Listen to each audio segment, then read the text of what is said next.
Menurut laporan terbaru, 34% dari seluruh pekerja di Amerika bekerja dari rumah secara remote sebagai freelancer dan pemilik bisnis rumahan.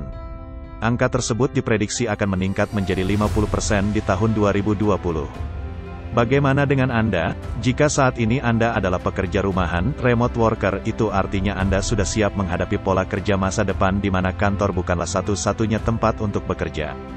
Kita bisa bekerja dari rumah, kafe, pantai, hotel dan tempat-tempat lain yang justru seringkali bisa mendatangkan lebih banyak inspirasi dan membuat kita lebih produktif daripada bekerja di kantor.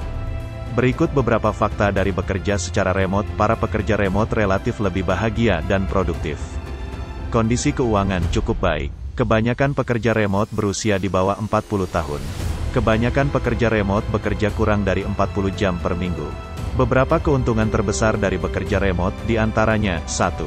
Tidak perlu susah payah ke kantor, terkena macet, kena begal, copet, asap, polusi udara. 2. Jam kerja yang fleksibel. 3. Tempat kerja yang nyaman. 4. Punya lebih banyak waktu bersama keluarga. 5. Punya kesempatan lebih besar untuk menabung dan berhemat, tidak perlu bensin. 6. Tidak perlu membeli seragam kerja. 7. Tidak hidup di bawah tekanan bos. 8. Mendapat keseimbangan hidup. 9. Lebih sedikit kemungkinan untuk mendapat interupsi atau gangguan saat bekerja. 10. Produktivitas lebih tinggi. Beberapa kesalahan yang sering terjadi saat bekerja remote. Segala hal tentu memiliki sisi positif dan negatif. Tantangan terbesar dari bekerja remote adalah kita menjadi terlalu sibuk bekerja sampai akhirnya mengabaikan kehidupan pribadi. Biasanya para pekerja remote berhasil mengalahkan tantangan ini dengan mengatur jadwal untuk bersosialisasi dengan keluarga, teman dan tetangga, meluangkan waktu untuk kesenangan diri mereka sendiri, dan berolahraga. Tantangan lainnya adalah mudah kehilangan fokus. Ketika kita bekerja di rumah, ada banyak hal yang bisa kita lakukan. Kita bisa saja dengan mudah tergoda untuk menonton televisi, main game dan hal-hal lainnya yang bisa membuat pekerjaan kita keteteran. Hal ini sangat mungkin terjadi karena tidak ada bos yang mengawasi kinerja kita secara langsung. Saat bekerja remote, kita akan sangat rentan untuk melampaui batas deadline jika kita tidak bisa mengatur waktu dengan sangat baik. Berikut 5 langkah untuk mengatur waktu. 1. Disiplin terhadap jadwal harian. 2. Jangan mengambil terlalu banyak pekerjaan, proyek sampai melebihi batas kemampuan kita. 3. Catat semua ide dalam satu tempat, misalnya, jurnal, whiteboard. 4. Jadwalkan waktu pribadi untuk menghindari stres. 5. Balas email penting sesegera mungkin. Keteteran adalah salah satu hal yang selalu menghantui para pekerja remote. Hal ini terjadi karena kita tidak punya bos yang mengawasi kita secara langsung. Oleh karena itu kita harus menjadi bos bagi diri kita sendiri. Disiplin adalah salah satu kunci utamanya.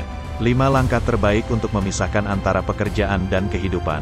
Para pekerja remote seringkali gagal dalam memisahkan waktu antara pekerjaan dan kehidupan. Jangan sampai impian untuk mendapatkan kebebasan waktu malah berdampak sebaliknya.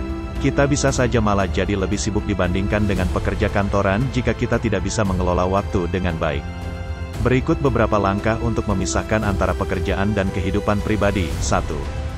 Jadwalkan waktu untuk bekerja, olahraga, keluarga, istirahat, bersenang-senang, menjalankan hobi.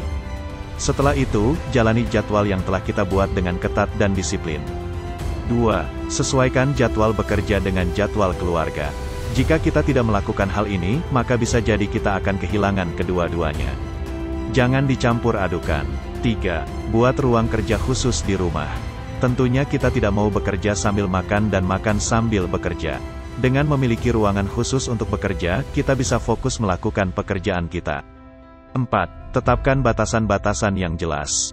Misalnya, tidak membicarakan pekerjaan di saat meluangkan waktu dengan keluarga dan menutup laptop ketika waktu kerja telah habis. Disiplin. 5. Matikan telepon bisnis pribadi. Ketika kita bekerja, kita tidak boleh diganggu dengan urusan di luar pekerjaan kecuali keadaan darurat. Ketika kita selesai bekerja, kita tidak boleh diganggu dengan urusan pekerjaan kecuali keadaan darurat. Dengan begitu kita bisa fokus dengan apa yang sudah kita jadwalkan.